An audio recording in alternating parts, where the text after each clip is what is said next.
अभय दुबे जी, अगर ये ज्ञानेंद्र अवस्थी नाम का व्यक्ति रहता तो आज इतने सारे सवाल पलटकर आपसे नहीं पूछे जाते। अभय दुबे जी, अभी तो आप लोगों के लिए भी बड़ी चुनौती है, अब वो सामने आए, वरना फिर इस तरह का कोई भी अगर चिट्ठी या इस तरह की चीजें वायरल होंगी तो सवाल पूछा जाएगा कि क्या षड्यंत्र के तहत शिवराज सिंह सरकार को बदनाम करने की साजिश हो रही है मध्य प्रदेश में। चित्रा जी, आपके शो में अभी 8 से 10 मिनट बाकी हैं। विस्तृत जांच रिपोर्ट मैंने आपको कहा था कि 40 मिनट का शो है, ये प्रस्तुत करे दस्तावेजी प्रमाणों के साथ। ये इतना आसान नहीं है, बाकायदा तस्दीक करनी होती है, बयान लेने होते हैं जी। और कर्नाटक में भी हमने आरोप नहीं लगाए थे। कर्नाटक में भी रुक्सा करके संगठन था स्कूलों का, वो आगे आया था, उसने कहा था कि हमारे अनुदान में पैसे मांगे जा रहे हैं। यहां पर भी कैग सामने आया है, कैग ने बताया है कि 45 लाख स्कूली बच्चों की उसमें घपला हुआ है। यहाँ पर भी मोदी सरकार सामने आई कि जानवरों के खिलाने वाला खाना बांट दिया गया, अनाज बदल दिया गया, हम नहीं कह रहे हैं। यहाँ पर भी सीएजी की रिपोर्ट सामने आई कि किसानों के मुआवजे में सोचिए तो सही, जो तिल कर तड़प कर किसान मध्य प्रदेश में दम तोड़ रहा है, फसल उसकी खराब हो जाए, तो कैग की रिपोर्ट के हवाले से ये बात आई है सामने। मैं आग्रह करता हूं, डालिए ना, पूरी कांग्रेस पार्टी को जेल में डाल दीजिए, लेकिन मध्य प्रदेश की जनता के साथ न्याय कीजिए साहब। कांग्रेस पार्टी को जेल में डालने की बात नहीं हो रही है, सवाल उस शख्स को ढूंढने की हो रही है। वो कहां से मिलेगा अभय दुबे जी, जिसने सरकार पर इतने गंभीर आरोप लगाए हों? उस व्यक्ति का बाहर आना जरूरी है, क्योंकि उसने न्यायाधीश को चिट्ठी लिखी है। उस व्यक्ति का सामने आकर ये कहना जरूरी है कि हाँ, ये सरकार ऐसे काम करती है। अब कहां से लेकर आएंगे अभय दुबे जी, अगर पुलिस कह रही है कि ये तो फर्जी है, कोई है ही नहीं व्यक्ति, ना एड्रेस उसका सही है। चित्रा जी, मैं कह तो रहा हूं आपको कि फर्जी कई प्रथम दृष्टि, आपने कहा कि प्रथम दृष्टिया नहीं होता है। मैंने कहा कि जाना पड़ता है, कई बार आदमी पता भी गलत, क्योंकि भयवश, जैसे अभी बताया कि व्यापम के केस में कई एक्सीडेंट्स बताएं जो मौत हुई है और 1 करोड़ युवाओं के भविष्य को ठगा गया है मध्य प्रदेश में। तो इतने गंभीर उदाहरण देखकर कौन साहस करेगा? आज ही अगर ये, मैं तो कह रहा हूं विश्वास सारंग जी को ये कहते पहले दिन कि आइए भाई अवस्थी साहब, हम जांच करते हैं, अगर आपके साथ अन्याय हुआ है तो हम न्याय करेंगे और उन लोगों को दंडित करेंगे जो लोग आपसे इतने बड़े भीषणतम भ्रष्टाचार की मांग कर रहे हैं। और नितिन गडकरी साहब ने क्या झूठ, वो तो चुनाव नहीं थे, नितिन गडकरी जी ने जब चिट्ठी लिखी उसके 1 साल बाद खुलासा एक दैनिक भास्कर अखबार ने स्टिंग ऑपरेशन में किया। तो ये चुनाव के समय सारी कैग की रिपोर्ट नितिन गडकरी जी सामने नहीं आए, जो आरोप लगा रहे हैं कि अब 2 महीने बाद चुनाव है। सर, ये सारी बातें आपकी सही हैं, आप ये चौथी पांचवी बार इस बात का जिक्र कर रहे हैं। मेरा ये सवाल है, मैं बार बार उस व्यक्ति से जुड़ा हुआ सवाल पूछ रही हूं ना, जिसको लेकर एफआईआर हुई है, उससे जुड़ा हुआ ये सवाल है जिसका जवाब आप अभी नहीं दे पा रहे हैं। लेकिन विश्वास सारंग जी वो कह रहे हैं प्रथम दृष्टया तो आप कुछ भी कर लेंगे, आपकी सरकार है, जल्दबाजी में इन्वेस्टिगेशन करके लिपापोती करो और कांग्रेस पार्टी पर ठीकरा फोड़ दो। और आप लोगों से भी सवाल है विश्वास सारंग जी, एक ट्वीट करने से 41 एफआईआर कहीं होती है क्या? सारंग साहब। चित्रा जी, मेरा निवेदन, मैं बस आपसे गुजारिश करूंगा, मुझे पूरी अपनी बात रख लेने दीजिएगा। चित्रा जी, देखिए, अभय जी एक ही बात को 15 बार रिपीट कर चुके हैं। वो बड़ी 40 मिनट की डिबेट की बात कर रहे हैं, वो बार बार बात कर रहे हैं। तो 15 महीने इनकी सरकार थी, व्यापम के मामले में इन्हें हमें क्यों नहीं अंदर कर दिया यदि हमने कुछ किया था तो? देखिए, मुख्य मुद्दा ये आता है कि आप झूठ और फरेब की राजनीति को क्यों आगे लेके आ रहे हो। अभी यार बहुत अच्छी बात आई कि एक जिम्मेदार कांग्रेस की नेता, कांग्रेस की शीर्ष परिवार की वंशज हैं, प्रियंका जी को क्या ये जिम्मेदारी का निर्वहन नहीं करना चाहिए कि लड़ सकती हूं? अब कह रहे हैं कि हो सकता है किसी ने अपना फर्जी, मतलब आपने मान लिया कि फर्जी पता है, लिया भाई जी ने ये मान लिया कि वो,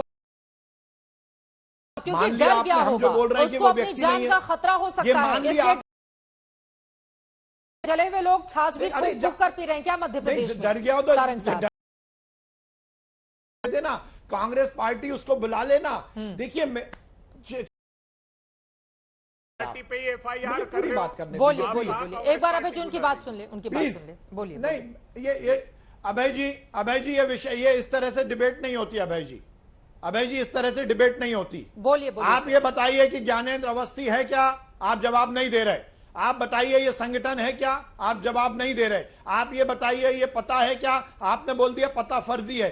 तो कानून के तहत कार्रवाई नहीं होगी क्या? क्या सोशल मीडिया आपकी राजनीतिक महत्वाकांक्षाओं को पूरा करने के लिए है? क्या आप झूठ की नसेनी पर चढ़कर सत्ता के शिखर पर पहुंचना चाहते हो? क्या इस देश में कानून नहीं चलेगा? क्या इस देश में कानून के तहत एफआईआर नहीं होगी? आपको एफआईआर से डर क्यों है? आप बहुत बातें करते हैं ना। राहुल जी ने तो संविधान रक्षा के लिए यात्रा निकाली थी, अब संविधान की रक्षा नहीं करेंगे आप? प्रियंका दीदी को नहीं समझाएंगे कि झूठ मत बोलो? कमलनाथ जी को, शोभा ओझा जी को नहीं समझाएंगे कि झूठ मत बोलो? और आप बोल रहे हो कि प्रियंका जी, मैं यहां पर कमलनाथ जी का ट्वीट भी पढ़कर सुनाना चाहता हूं। उन्होंने सीधा सीधा लिखा है कि धन्यवाद प्रियंका जी, आपने बहुत बड़ा मामला उजागर किया। शोभा ओझा जी कह रही हैं धन्यवाद प्रियंका जी। तो प्रियंका जी को ये दिव्य ज्ञान यदि प्राप्त हुआ है तो क्या ज्ञानेंद्र अवस्थी को आप जनता के सामने नहीं ला सकते? हाँ। आप नेशनल पार्टी हो, आरोपों लेके पर आइए ना। सबूत आपने बोला चाहिए, कर्नाटक अभय में तो दुबे जी। संगठन सामने आया था, आप लेके आइए ना। वो बोल आप रहे हैं लेके आरोपों आइए, पर सबूत प्रूफ दीजिए ना आप।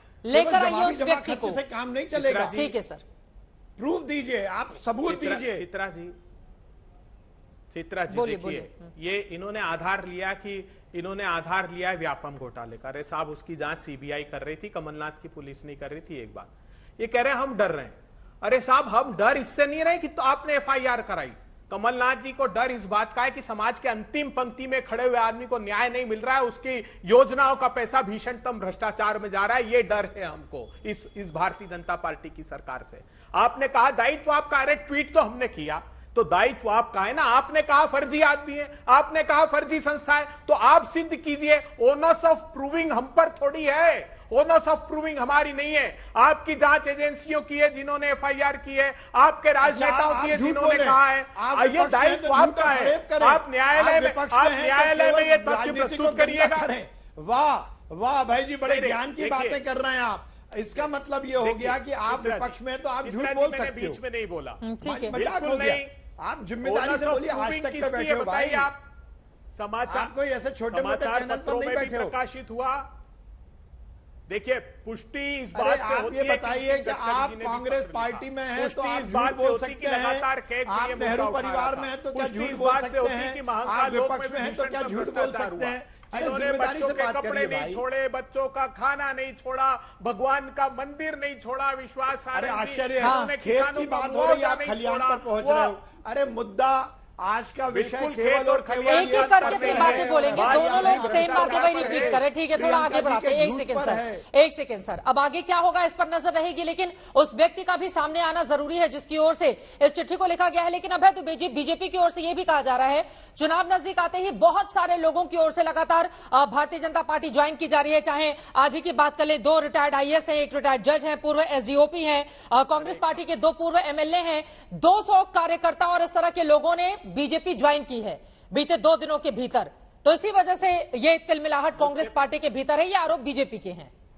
अरे चित्रा जी, मुझसे पुष्टि मत कराइए, आपके पत्रकारों से मध्य प्रदेश में पूछिए। आधी भारतीय जनता पार्टी खाली हो गई और आधे और आतुर है कांग्रेस में आने के लिए। आप पूछ लीजिए इनसे। इनकी स्थानीय निकाय तक के चुनाव में हारे, पूरे ग्वालियर चंबल क्षेत्र के तो सारे लोग आ गए हमारे यहाँ। जो दशकों से ये नहीं जीते थे वो भी सारे, हम जितने स्थानीय निकाय के चुनाव जीते, तो विंध्य क्षेत्र से, ग्वालियर चंबल से, बुंदेलखंड से, मालवा निमाड़ से, चारों तरफ मध्य प्रदेश के कोने कोने से भारतीय जनता पार्टी के नेता छोड़कर रोज हजारों की संख्या में शामिल हो रहे हैं। और आप चाहिए तो इसकी पुष्टि आपके विश्वास सारंग जी, मैं नहीं कहने वाला हूं। विश्वास सारंग जी वो कह रहे हैं हर रोज बीजेपी के तमाम नेता कार्यकर्ता कांग्रेस पार्टी ज्वाइन कर रहे हैं, क्योंकि उनको अंदेशा हो गया है बीजेपी जा रही है।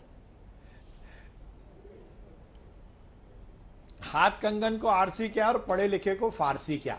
चित्रा जी, जो जिस पार्टी का शीर्ष नेता फर्जी चिट्ठी दिखाकर सेंसेशन पैदा करता हो, उसके प्रवक्ता कितना सच बोलेंगे इसकी बहुत ज्यादा आपको अपेक्षा नहीं रहनी चाहिए। देखिए, ऊपर जैसा होता है, जैसा सिरमौर होता है, वैसा ही नीचे का माहौल होता है। जब प्रियंका जी झूठी हैं तो अभय जी यहां पर इस चैनल पर सच बोलेंगे, इसकी अपेक्षा मत करिए। आपने सही बात बोली। पूरी कांग्रेस, और मैं आज कहना चाहता हूं प्रियंका जी, कम से कम 15 कांग्रेस के विधायक हैं जो दरखास्त दे रहे हैं कि हमें पार्टी में ले लीजिए, भाजपा में, बस हमें टिकट दे दीजिए।